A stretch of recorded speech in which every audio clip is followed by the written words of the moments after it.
서다 보면 하필이면 왜 나야? 라고 하는 사건을 우리가 만나곤 합니다. 안타까움과 원망, 부정적일 때 사용하는 말은 하필이면. 그런데 때로 그 시각에 따라서 절대 긍정이 되기도 하는 말이 하필이면이라고 하는 말입니다. 서강대 장유희 교수의 에세이 내 생에 단 한 번이라고 하는 책의 한 부분입니다. 잡지를 보니까 모 배우의 화장품 광고료가 5억이란다. 5억은 제법 고수입자 교수인데가 모의시험을 가르치고 밤새워 보고서 쓰고 10년쯤 모아야 하는 액수인데 그 배우는 하루 만에 벌었다 한다. 재능이나 노력이 아니라 오로지 타고난 생김새만으로 말이다. 난 꽤 아름다운 영혼을 가졌다고 생각을 한다. 하지만 내 영혼은 5억은커녕 500원도 준 리가 없다. 어차피 둘 다가 아니라면 예쁜 몸뚱이라도 있었으면 좋았을 텐데 하필 난 500원도 안 되는 아름다운 영혼만 갖고 있나 해서 하필이라는 말은 내게 한심하고 슬픈 말이다. 헌데 초등학교 2학년 조카의 하필이면은 나와 많이 달랐다. 거리에서 팬더공 인형을 사 조카에게 주자. 신이 나서 이모 이걸 왜 하필이면 나에게 주는 거야? 하는 것이 아닌가. 형 사촌들도 많은데 하필 자기만 받은 뜻밖의 선물이라는 나름의 감사 표시였던 것이다. 어린 조카의 하필이면은 긍정적으로도 가능하네 하는 걸 상식해 주었고 나의 하필이면의 운명도 갑자기 빛을 발하기 시작했다. 내가 누리는 행복들이 진정 감사로 변하는 순간이었다. 이 장영희 교수 유명 영문학자 딸이었지만 돌부리부터 소아마비를 앓았고 생 마지막 9년간 암 판정을 3번씩이나 받았습니다. 유방암이 척추로 다시 간으로 전이되어 힘겹게 투병하다가 그녀는 그렇게 세상을 떠나고 말았습니다. 그런데 그녀는 영문학자로 강단에서 끝까지 희망을 선포합니다. 인생을 조금 좋은 조건에서 사는 사람도 있고 그렇지 못한 사람도 있지 않습니까? 하지만 삶이란 어떤 자세로 살아가느냐에 따라서 하늘과 땅 차이만큼 달라집니다. 하필이면 내 가정에 한없이 큰 축복이 임해서 하필이면 나에게 놀라운 하나님의 은혜가 충만케 넘쳐나 이런 감격의 마음이 있다면 오늘 나의 삶의 조건들이 행복으로 바뀌지 않겠습니까? 인생은 감사로 세워지는 것이기 때문입니다. 오늘 본문의 말씀을 보니까 모세가 가나안이 지척인 느보산에서 그만 별세를 하고 마는 장면입니다.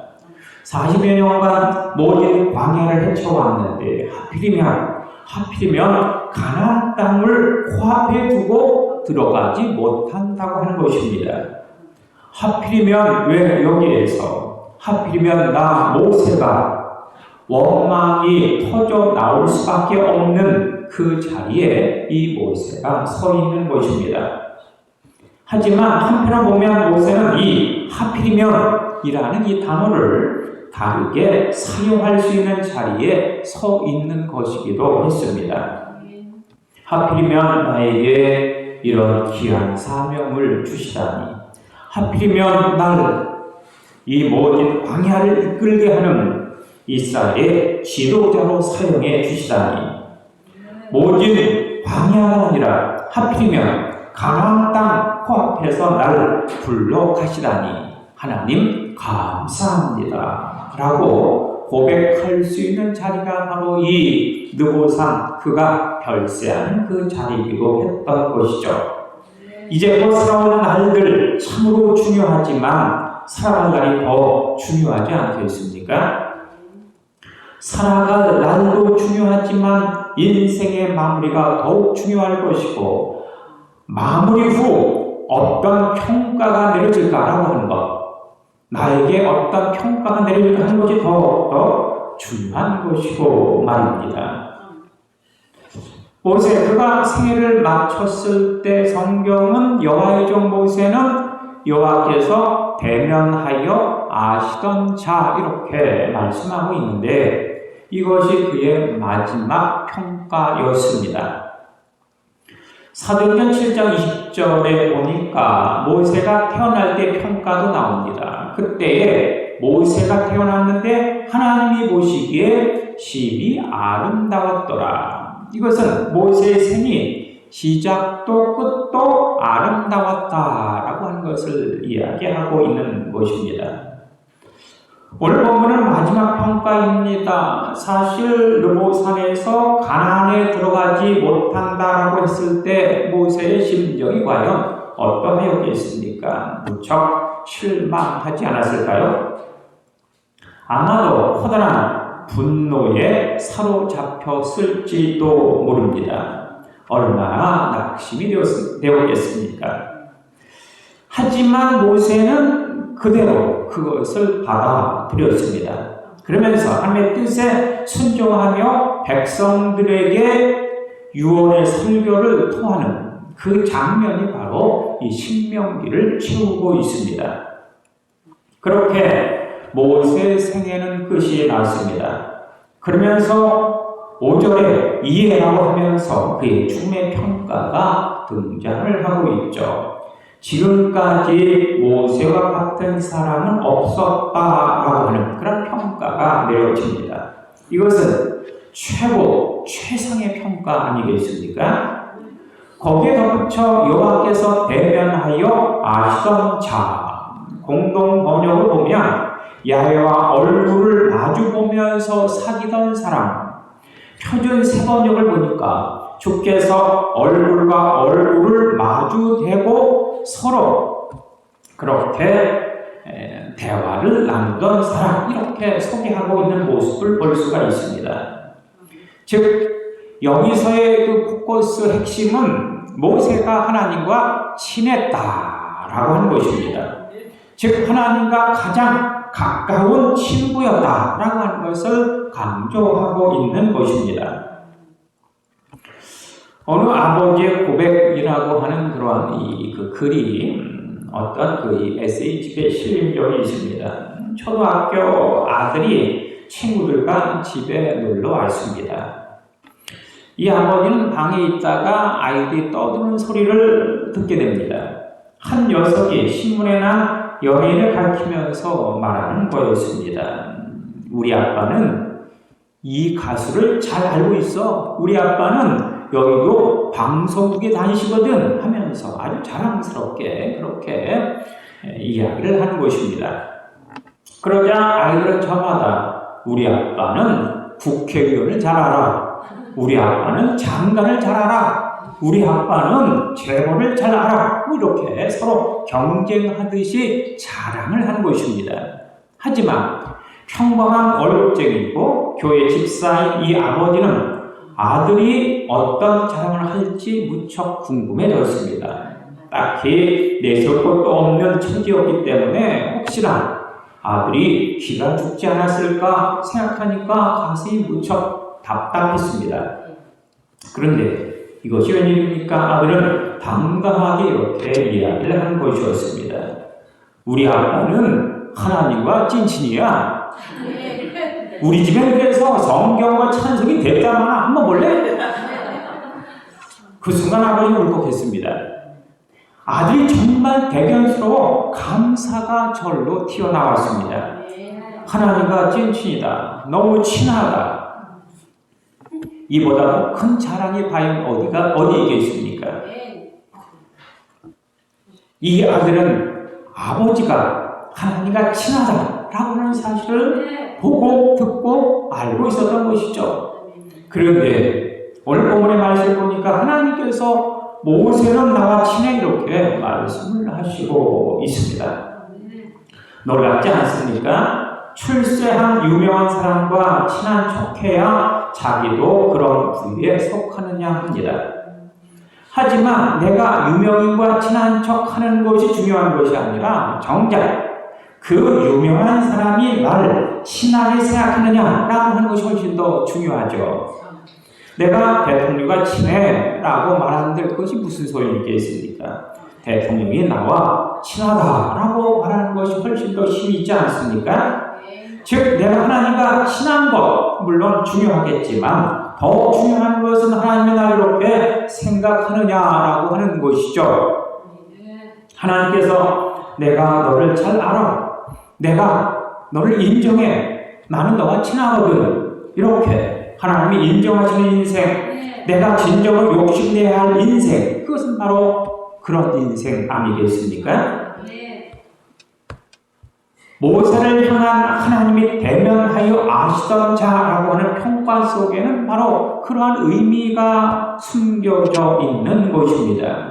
모세는 하나님과 친하게 살아서 하나님의 마음을 알고 하나님의 뜻을 알고 하나님의 원하심을 알아 그것에 집중하면서 그렇게 살아왔다라고 하는 것을 확실하게 증명하고 있습니다. 그런데 이렇게 찐친이고 친하게 되어지면 함부로 대하는 그런 경우가 참으로 많이 있습니다. 이 친한 친구들을 사이를 보면 너무 이렇게 막대하죠. 그런데 성경을 우리가 살펴보니까 모세가 하나님과 가장 찐친이었지만 친한 친구였지만 까불며 함부로 살지 않았고 철저하게 하나님의 종으로 하나님의 그 어떤 자녀로 백성으로 그렇게 살았다라고 하는 것을 증언을 하고 있습니다. 오늘 본문의 말씀도 그 사실을 아주 강하게 우리에게 부각을 합니다. 그 모진 세월 애굽을 탈출해서 홍해를 건너고 광야 40년 길 그 땅 엄청난 그 세월을 그가 그렇게 살아왔는데 가나안 땅만을 바라보면서 가나안 복지만을 바라보면서 그것을 목표로 하여 달려왔는데 하나님은 그 땅을 보여주시기는 하되 넌 그 땅에 못 들어가 이렇게 말씀을 하시는 것입니다. 그 땅을 보여주시기만 할 뿐 넌 안 돼 이렇게 말씀하신 것이죠. 40여 년을 생명을 걸고 많이 참고 인내하고 견뎌왔던 길이었는데 그런데 정작 코앞에서 눈앞에서 그 땅에 넌 들어갈 수 없어 이렇게 하나님께서 가로막으시는 것입니다.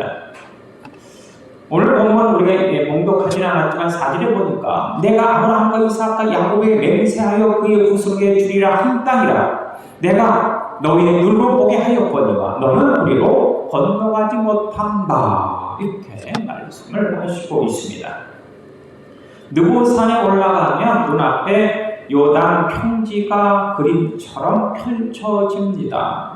그리고 그 요단강을 넘어 그들이 그토록 가고 싶었던 그 가나안 땅이 눈앞에 들어오는 것이죠. 그런데 하필이면 바로 거기서 넌 못 가 이렇게 말씀을 하시는 것이죠.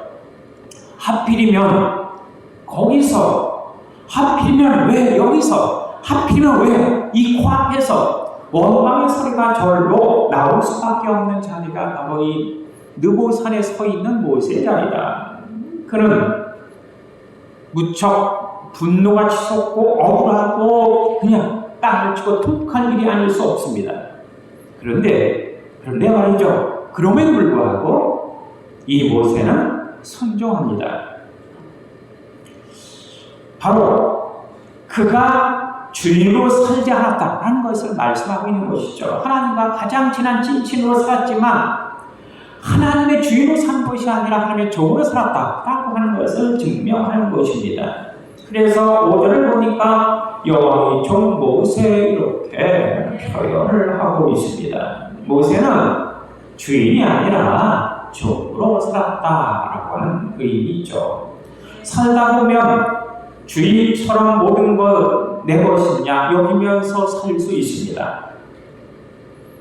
나의 건강, 나의 인생, 나의 삶, 나의 소유 다 내 거야. 이렇게 내가 죄인이야 이렇게 여기며 살 수 있죠. 하지만 모세는 그렇게 살지 않았다. 순종하면서 적으로 살았다 라고 하는 것을 우리가 알 수 있습니다. 그렇습니다. 열스럽게 결단하고 고백해야 할 것이 있습니다. 그것은 내 것이 아닙니다. 내 인생도, 내 재산도, 내 자녀들도, 내가 이룬 성공도 내 것이 아닙니다 라는 고백. 주님 것은 내 것이라고 고집하며 살아왔네. 금고와 자녀들까지 주님 것은 내 것이라. 아버지여 저는 종을 용서하여 주옵소서. 맡긴 사명 맡긴 재물을 주를 위해 쓰렵니다. 사실 신명기에 이런 사실을 알고 있었던 모세의 고별 설교입니다. 그래서 모세는 인생 여기서 끝이 하는 말씀을 듣고 가나안 땅에 들어갈 백성들에게 이렇게 살아야 한다, 이렇게 예배해야 한다, 이렇게 백성을 양육하고 이렇게 사역을 감당하고 이렇게 살아야 하는 거야. 제발 이렇게 살아. 그는 목청이 터져라 그렇게 외치고 있는 것이죠. 유언의 그 마지막 그 말씀을 그는 목이 터져라 그렇게 선포하였던 것입니다. 마치 피를 토하는 심정으로 너희는 가나안 땅에 들어가면 이렇게 살아야 하는 거야. 이렇게 하는 예배하고 하나님을 섬기고 하나님을 순종해야 하는 거야. 이렇게 외치는 것입니다. 신명기 3장에서 너는 이 요단을 건너지 못한다라고 하시면서 후계자를 세워라 그렇게 말씀을 하셨습니다. 못 먹는 밥 죄를 뿌리고 싶었겠지만, 못 먹는 밥 찔러보고 싶었겠지만, 뭐요? 나는 못 들어가고 젊은 놈이 여호수아가 들어간다고요? 그럴 수는 없습니다. 내가 이 여호수아를 당장 박살내겠습니다. 이렇게 모세가 할 수도 있었을 텐데, 근데 모세는 그렇게 하지 않았다라고 하는 것입니다. 자기의 지종이었던, 자기의 군사였던, 자기의 신하였던 이 여호수아를 후계자로 지명을 합니다. 이것은 단순한 일이 아니죠. 왜 나는 못 가고 왜 저놈만 가야 되는 거야? 내가 이제껏 이루었던 그 모든 업적을 왜 이 여호수아 저 젊은 놈에게 넘겨야 하는 거야? 라고 그는 가슴을 칠 수 있었겠지만 그는 그렇게 하지 않았다라고 하는 것입니다. 또한 이 모세는 죽어서 시신도 남기지 않습니다. 깊은 산속에 들어가 홀로 죽었죠. 만약에 이 모세의 시신이라든가 모세의 무덤이 남았다고 한다면 모든 이스라엘 백성들은 하나님이 아니라 이 모세를 섬겼을 것입니다. 그래서 그는 완전하게 자신을 감추고 있는 것이죠. 사람들 영광과 박수를 절대 자기에게 쏠리도록 차단하였던 이가 바로 모세였다. 하나님이 하시면 족합니다. 그는 하나님의 왕이요 주이심을 철저히 고백하며 살아왔고 하며 뜻대로 죽음도 아주 깔끔하게 깨끗하게 마무리하는 것입니다. 그래서 하나님이 기뻐하실 만큼 완벽하게 산 사람이다 라는 평가를 이 모세가 받는 것 아니겠습니까? 내가 원하는 답과 욕심이 아니라 나의 소욕이 아니라 내 가슴과 내 마음이 아니라 하나님의 가슴 하나님 뜻과 섭리로 살아온 이가 바로 모세였다라고 하는 것. 중국집 아들이 국어 시험을 보고 와서 너무 억울해하는 것입니다. 반대말을 묻는 문제였는데 이 중국집 아들 엄마 우리 선생님 무식해 너무 무식해 보통의 반대말 곱빼기잖아 곱빼기. 이 아이는 중국집에 맞는 답을 썼습니다. 중국집에서 보통의 반대말은 곱빼기가 맞습니다. 하지만 정답은 아니죠. 시험 출제자의 의도가 맞아야 정답이지 그 집안에서 쓴다고 해서 정답은 아니죠. 어느 초등학교 1학년 국어 시험 어른이 선물을 주시면 뭐라 해야 하는지 5글자로 쓰시오. 그리고 5칸이 놓여 있었습니다. 답은 감사합니다 혹은 고맙습니다. 그런데 이 아이는 뭘 이런 걸 다 라고 적었습니다. 기발하게 5글자를 써 넣긴 했는데, 그런데 정답은 아닙니다. 칸을 채웠다고 정답일 수는 없죠. 모세는 칸뿐만 아니라 하나님이 원하시는 실제적인 삶도 산 이가 바로 모세였다. 마지막 순간까지 하나님이 원하신 대로 깔끔하게 마무리를 하였습니다. 하나님이 대면하여 아시던 자. 성경 이를 모세가 아니라 하나님 편에서 이야기하고 있습니다. 모세가 나 하나님과 친해 하고 이야기했던 것이 아니라 하나님께서 나는 모세와 친해 이렇게 말씀을 하고 계시는 것이죠. 하나님이 기뻐하시는 삶을 살았다라고 하는 것입니다. 그래서 모세는 나하고 친한 친친이야. 내가 그를 너무나도 잘 알거든. 모세는 바로 내 편이야. 이렇게 하나님께서 직접 말씀을 하시는 것입니다. 그렇다면 이 모세가 어떻게 살았기 때문에, 어떻게 살아왔길래 하나님께서 이렇게 인정하시는 것일까? 히브리서 11장을 보니까 궁중에서 장성한 모세에게 바로의 공주가 아니라 하나님의 백성과 함께 고난받기를 더 좋아했다, 이런 평가가 나오고 있습니다.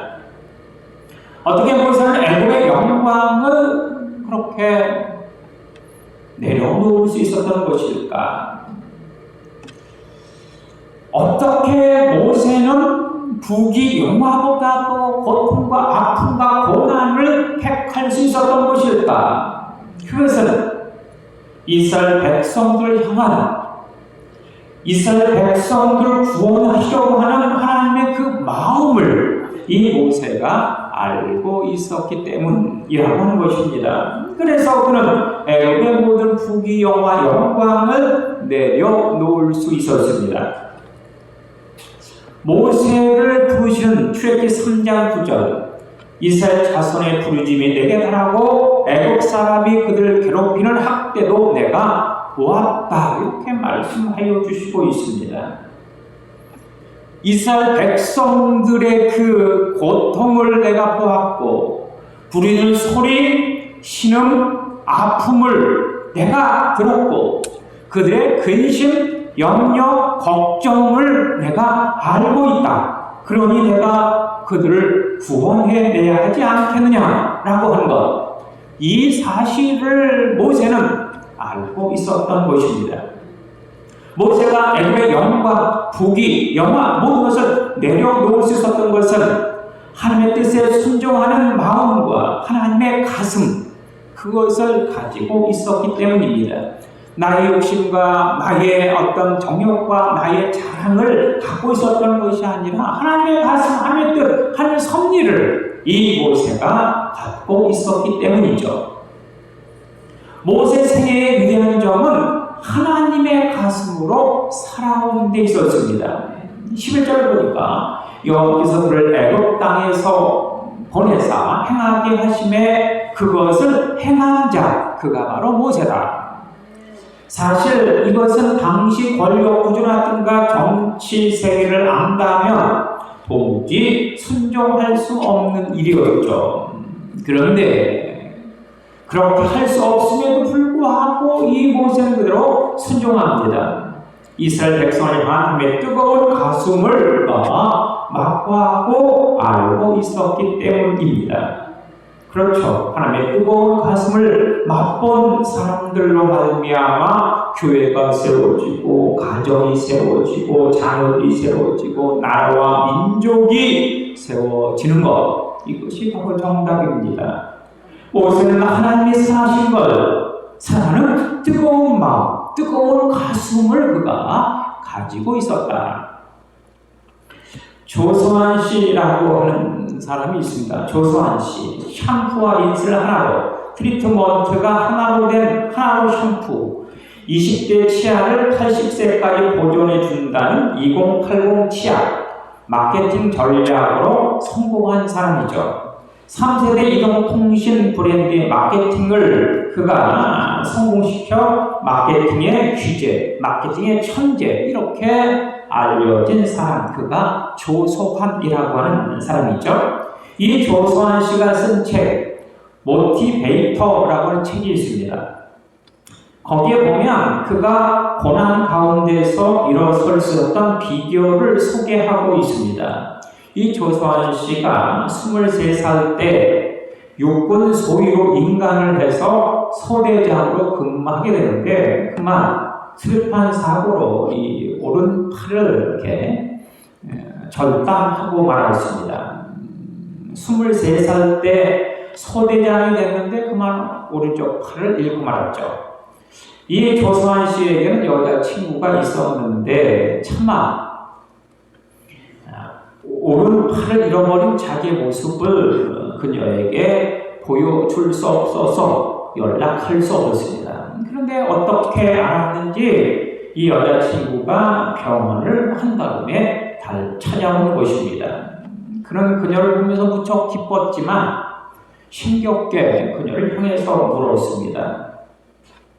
연희야, 아직 나 사랑해? 그러자 그녀는 눈물 들썩이면서 고개를 끄덕입니다. 그 모습에 그는 뛸 듯이 기뻤고 세상을 다 가진 듯 했습니다.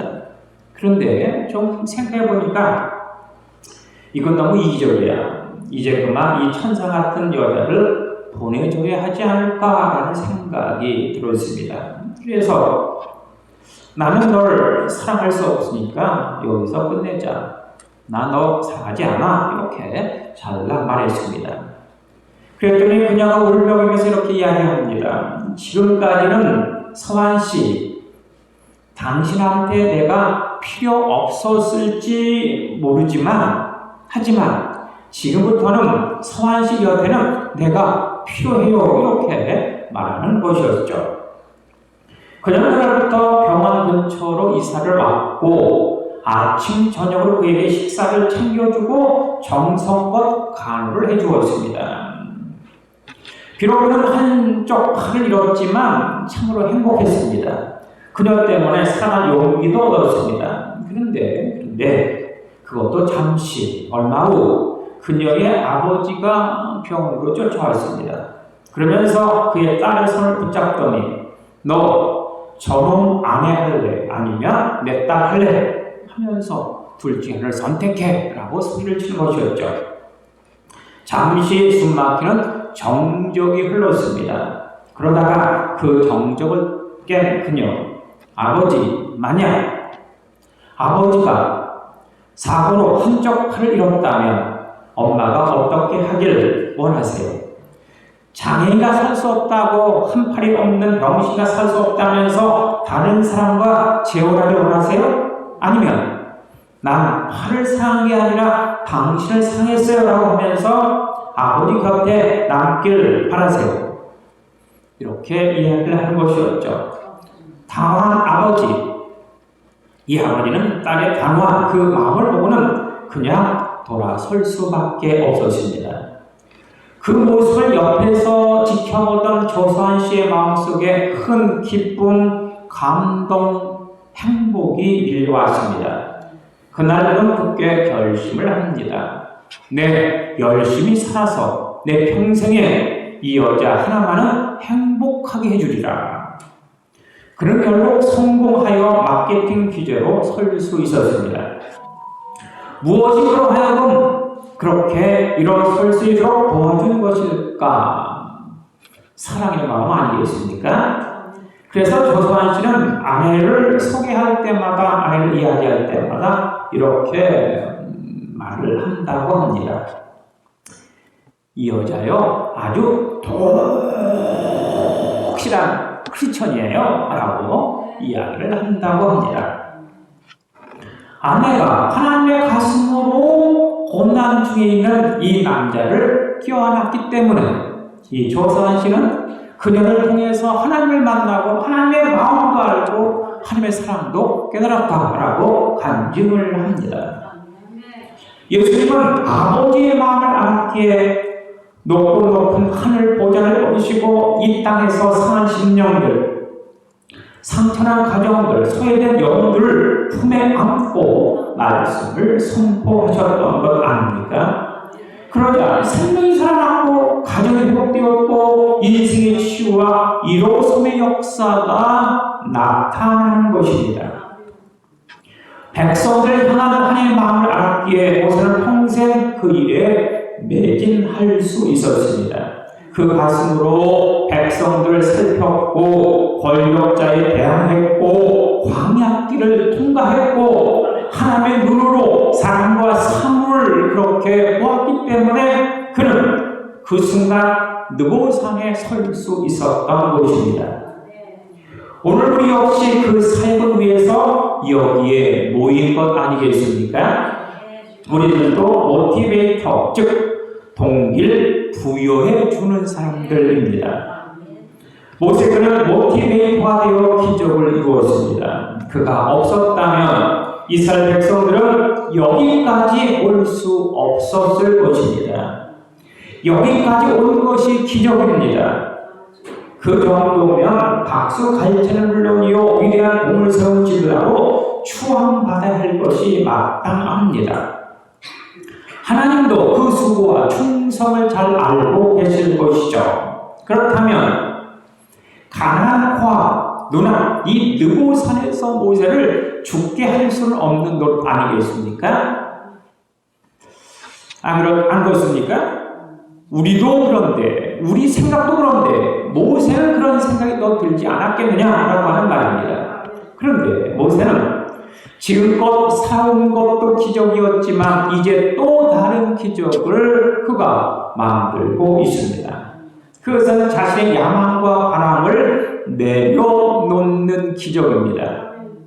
그는 물론 가나안 땅을 바라보며 살아왔고 그 가나안 땅에 들어가고 싶었지만 하지만 그보다는 영원한 하늘나라 멀리 내는 시온성을 바라보며 살아왔던 것이죠. 그는 사막을 달리며 늘 그렇게 노래해 왔을 것입니다. 내 사모하는 집에 가고자 한 밤을 새웠네. 처음에 언급했던 이 장영이 소아마비뿐만 아니라 유방암, 척추암, 간암 2000년부터 2009년까지 싸웠습니다. 그 병마와 그는 그 아픔을 부둥켜 안고 영문학자로, 교수로, 수필가로, 번역가로 불꽃처럼 살았습니다. 그녀가 떠난 후에도 우리가 그녀를 기억하는 것, 그녀가 그녀를 향한 아버지의 마음을 알고 살았기 때문입니다. 이 장영희 교수의 아버지 장광록 교수, 소아마비 딸을 진학시키기 위해서 딸을 업고 문턱이 닳도록 이 학교 저 학교를 찾아다니면서 뛰어다녔습니다. 그녀를 공부시키기 위해서 이 아버지는 헌신했죠. 딸과 같이 방바닥에 낮은 상을 놓고 공부하며 연구하면서 말이죠. 장영희는 9년간 암과 싸우다 날개 고통 속에서 살아온 기적, 살아갈 기적이라는 책을 완성하고 코마에 빠졌고 일주일 후에 소천했습니다. 다음날 책이 나왔는데 그 책에 맞다, 내가 살아온 나날이 기적이고 살아갈 날들이 기적이었다 이렇게 쓰여져 있습니다. 힘들고 아파 짐이 무거워 어찌 살까 노심초사했고 고통이 끝나지 않은 것 같았는데 결국 하루하루를 성실히 열심히 잘 참고 이겨냈다. 이제 그런 내공의 힘으로 더욱 아름다운 기적을 만들어 갈 것이다 이렇게 적고 있습니다. 우리 진주교회 우상과 목상과 금상 온갖 잡상들이 득실거리는 곳에 세워진 교회 아니겠습니까? 사실 저는 이런 우상, 목상, 신상, 점집 이런 것이 전혀 이렇게 관계없다고 생각했는데 와서 보니까 계속 영향을 끼치고 있는 그런 모습을 체험하게 되죠. 우리 이곳에서 하나님의 영광을 위해서 예배, 말씀, 기도, 사랑의 공동체를 만들어 가야 하지 않겠습니까? 우리 사명이 영혼 구원을 기억하면서 전도 공동체를 이루어야 하는 것입니다. 그래서 이곳에 살아온 이제껏 살아온 기적, 이제 살아갈 기적을 계속해서 만들어 가야 하는 것입니다. 어떻게 그것이 가능할까? 어떻게 그것이 가능해질 수 있을까? 그것은 하나님께 인정받는 일이죠. 아버지의 마음을 알고 눈물을 알고 그분의 원하심을 알아야 합니다. 그러면 무엇을 향해서 내가 너를 잘 알아 하셨던 하나님께서 우리에게도 내가 너를 잘 알아 그렇게 말씀하실 것입니다. 저 멀리 뵙나 예시 온성 오 거룩한 것 아버지 주 내 사모한 집에 가고자 한 밤을 세웠네. 저 망망한 바다 위에 이 몸이 상할지라도 오늘은 이고 내일은 저곳 주 복음 전하리. 이렇게 살아간다면 하나님께서 말씀하여 주실 것입니다. 내가 너희를 잘 알아. 진주의 모든 가족을 내가 잘 알아. 고마웠다. 정말 감사했다. 라고 하면서 그렇게 말씀하실 것입니다. 살다 보면 아파도 아프다 말 못하고 참고 견딜 상처가 얼마나 많이 있습니까? 삶이 고해라고 하는 것을 우리가 알고 있습니다. 헌데 사람들은 몰라도 하나님이 아신다. 내 눈물, 내 아픔, 외로움, 상처, 고민, 서로 아프고 방황 모든 걸 주님이 아신다라고 하는 것, 이것이 중요하지 않겠습니까? 사랑합니다 나의 예수님, 사랑합니다 아주 많이도, 사랑합니다 나의 예수님, 사랑합니다 그것뿐이에요.